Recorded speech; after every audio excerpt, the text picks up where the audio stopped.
మన దేశంలో సుప్రీంకోర్టు ప్రధాన న్యాయమూర్తిగా పనిచేసిన మన తెలుగువాడు జస్టిస్ నూతనపాటి రమణ గారు ఆయన ఆ మధ్య చెప్పాడు, నేను మాతృభాషలో చదువుకున్నాను, అయినా ఇక్కడి దాకా చేరుకున్నాను. సో రాష్ట్రపతి, ఉపరాష్ట్రపతి, ప్రధానమంత్రి, ప్రధాన న్యాయమూర్తి ఈ పదవులన్నింటికి వెళ్ళినప్పుడు మనం ఇంగ్లీష్ రాకపోతే పైకి పోలేమనే అభిప్రాయం తప్పు. అయితే ఇంగ్లీష్ నేర్చుకోకూడదా? నేర్చుకోవాలి. ముందు మాతృభాష, మొదట అమ్మ భాష, ఆ తర్వాత సోదర భాష, ఆ తర్వాత పరాయి భాష. దీన్ని అందరూ దయచేసి ఆ విధానంగా పిల్లల్ని తీర్చిదిద్దాల. మనకు వచ్చిన జబ్బు అంతా ఏంటంటే సమాజంలో మన పెద్దోళ్ళు కూడా కొందరు ఉన్నారు ఇక్కడ, సోదరీమణులు, తల్లులు, సగం జబ్బు కారణం పిల్లలు. ఒకటేమో ఇంగ్లీష్ వాళ్ళు పోతా పోతా మన మీద రుద్దిపోయారు, వాళ్ళ విద్యా విధానం, వాళ్ళ మీడియం ఆఫ్ ఇన్స్ట్రక్షన్. రెండవది మనదంతా తక్కువ, వాళ్ళదంతా గొప్పని మన విద్యా విధానంలో అడ్డు పెట్టారు. ఆ తర్వాత కొంతమంది అసలు తెలుగునే తీసేశారు, మొత్తం ఇంగ్లీష్ మీడియం పెట్టారు. నేను ఎవరో ఏందని రాజకీయాన్ని మాట్లాడాను అనుకోండి, రాజకీయాలు లేను కాబట్టి నాకు దానిపైన ఆసక్తి కూడా లేదు. కానీ తెలుగు భాష నేర్చుకోవాలి. తెలుగు భాష అమ్మ భాష కంటి లాంటిది, కంటి చూపు లాంటిది. ఇంగ్లీష్ భాష కళ్ళద్దాలు లాంటిది. కంటి చూపు ఉంటే కళ్ళద్దాలు పనిచేస్తాయి. నీ కంటి చూపే లేదనుకోండి, నువ్వు రెబాన్ గ్లాస్ పెట్టుకున్నా జుబాన్ నుంచి ఏమీ బయటకు రాదు. ఈ విషయాన్ని గుర్తుపెట్టుకోవాలా ప్రతి ఒక్కడు. కన్న తల్లిని, జన్మభూమిని, మాతృభాషను, మాతృదేశాన్ని, పాఠం చెప్పిన గురువును, చదువుకున్న విద్యా సంస్థను మర్చిపోయిన వాడు మానవుడే కాదు అనే విషయాన్ని అందరూ గమనించాల్సిన అవసరం ఎంత ఉంది. తల్లిదండ్రులు కూడా పిల్లలతో, నాన్న నువ్వు మమ్మీ అను, డాడీ అను ఈ అలవాటు చేయకూడదు. అమ్మా అంటే అంతరాళ నుంచి వస్తుంది, మమ్మీ అంటే మూతిలో నుంచి వస్తుంది. రాత్రికి కావాలంటే ఇంట్లో ఒకసారి తలుపేసుకొని ట్రై చూడండి, అమ్మ అంటే ఎలా ఉంటుంది, మమ్మీ అంటే ఎలా ఉంటుందని. ఈ విషయం నేను ఇక్కడే కాదు, దేశంలో ఏ రాష్ట్రానికి వెళ్ళినా అనేక సంవత్సరాలుగా చెప్తూ ఉన్నాను, ఎందుకంటే బాగా నాటుకోవాలి అందరికని. ఈ మమ్మీ, డాడీ, బీడీ, జాడీ, కేడీ ఈ కల్చర్ మనకెందుకు?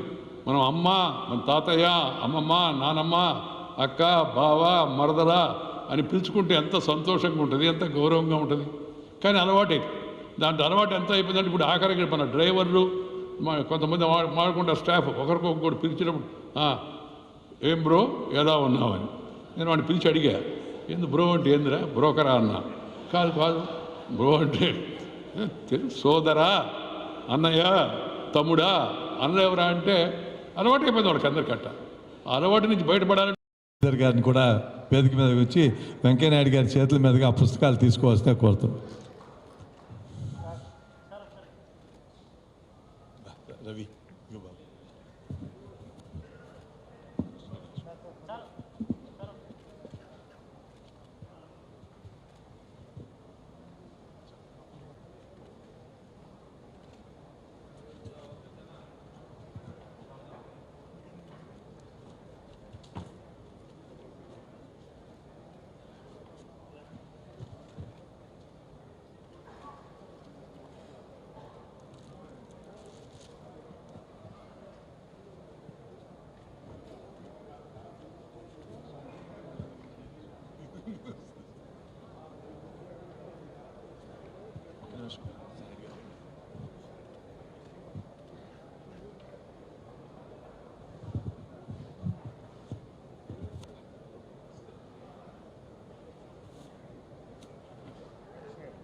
సులభంగా లేదు. ఆ ఇంగ్లీష్ వాళ్ళు పోతా పోతా మన చరిత్రను వక్రీకరించారు. రాబర్ట్ క్లైవ్ ద గ్రేట్ అన్నారు, సుభాష్ చంద్రబోస్ గురించి చెప్పలేదు గట్టిగా, అల్లూరి సీతారామరాజు గురించి చెప్పలేదు, వీరపాండే కట్టబొమ్మను గురించి చెప్పలేదు, రాణి రుద్దమ్మ గురించి చెప్పలేదు, తక్కువ చెప్పారు. రాబర్ట్ క్లైవ్ ద గ్రేట్ అని మన పాఠాల్లో చెప్తే అవన్నీ మనం చదువుకున్నాం. అదే పిల్లలు కూడా చదువుకుంటారు. చరిత్రను మార్చి ఇప్పుడు వాస్తవాలను పెడుతుంటే ఇప్పుడు చరిత్ర మార్చేస్తున్నారు, కమ్యూనల్ ఎజెండా పెడుతున్నారని తప్పుడు ప్రచారం చేస్తున్నారు. రాజకీయం కాబట్టి నా ఎవరే చేస్తున్నారో అని మాట్లాడు, కానీ చాలా పొరపాటు. మన చరిత్రను, మన పూర్వీకులు, మన పెద్దవాళ్ళు, వాళ్ళు చేసిన గొప్పతనాలు, వాళ్ళ జీవితాల గురించి మనం అందరం తెలుసుకోవాల్సి ఉంది. మన పిల్లలకు చెప్పాల్సిన అవసరం ఎంతో ఉంది. దానికి మాతృభాషలో చదువుకునేందుకు అవకాశం రావాలి. ఆ తర్వాత ఈ క్రమంలో విద్యా విధానంలో కూడా మార్పులు రావాలా. నూతన విద్యా విధానం ఆ దిశలో ముందుకు పోతుంది. దాన్ని తప్పనిసరిగా అన్ని రాష్ట్రాలు మంచిగా అమలు చేయాలని నేను కోరుతూ ఉన్నాను. ఎందుకంటే మన వాస్తవ సంగతి మనకు తెలవాలి. మనం అందుకే నేను ప్రతి దగ్గర చెబుతాం, మన కట్టు, మన బొట్టు, మన మాట, మన ఆట, మన పాట, మన బాట, మన యాస, మన గోస, ఇవన్నీ మనం వదిలిపెట్టకూడదు. మన పిల్లలకు కూడా, ఇప్పుడు పిల్లలకి అందరికీ ఫ్యాషన్లో ఇంగ్లీష్ వ్యామోహం, ఆ ఇంగ్లీష్ సినిమాలు చూడడం, గుడ్డలు కూడా సరిగా మన గుడ్డలు కట్టుకోకుండా సగం గుడ్డలు వేసుకుని అలవాటు ఫ్యాషన్. అదేమంటే సగం గుడ్డ ఉన్న గుడ్డ తిప్పేయడం, సగం గుడ్డలు వేసుకోవడం ఏం ఫ్యాషనో నాకైతే అర్థం కావడం. అయితే అదృష్టం ఏంటంటే ఈ మధ్యకాలంలో మొదలైంది మళ్ళా. ఏంది, అమెరికాలో ఉన్నవాళ్ళు కూడా తెలుగు వాళ్ళందరూ మన పండగలు జరుపుతూ ఉన్నారు. మన పిల్లలు, వాళ్ళ పిల్లలందరినీ మన భరతనాట్యం అలాగే కూచిపూడి వీటిలో శిక్షణ ఇస్తున్నారు.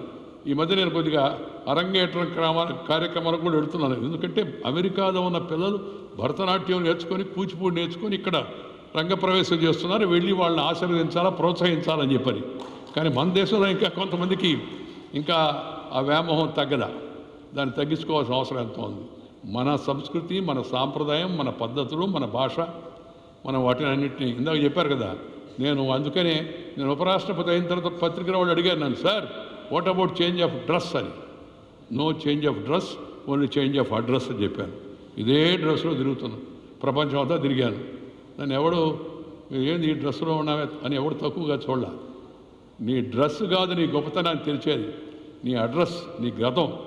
నేను చెప్పే ప్రశ్న వాళ్ళకి, no change of dress, only change of address, from Abdul Kalam street to Maulana Azad street అని చెప్పాను వాళ్ళకి. అదే డ్రెస్తో ప్రపంచంలో చలిగా ఉన్నప్పుడు ఒకరు ఆ చలి కోసం బట్టలు మార్చుకోవాలి, తప్పదు, మూర్ఖంగా ఉండకూడదు.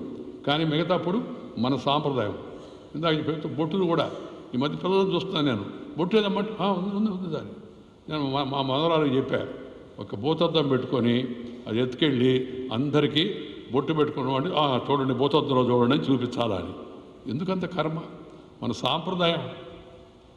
సాంప్రదాయం, మనం ఎందుకంటే మంచిగా ముచ్చటగా ఉంటే అందరి కళ్ళు పడతాయి, దిష్టి తగలద్దని దృష్టి దాని మీద పోవడం కోసం బొట్టు పెట్టారు మన పెద్దవాళ్ళు.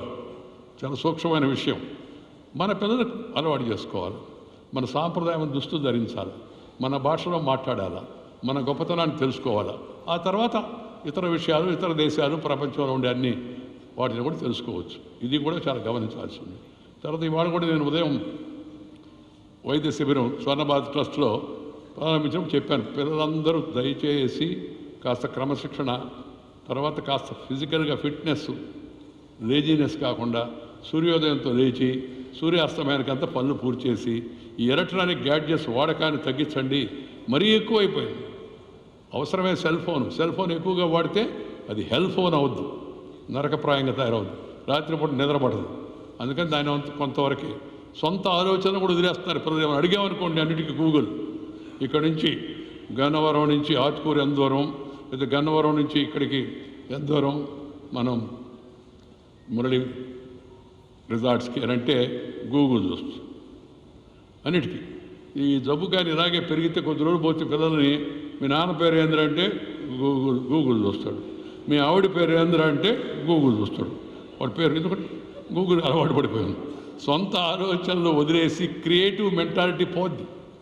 అందుకని excessive use of electronic gadgets should be avoid by our children. ఈ విషయాన్ని కూడా మనం పిల్లలందరికీ చెప్పాల్సిన అవసరం ఎంత కూడా ఉంది.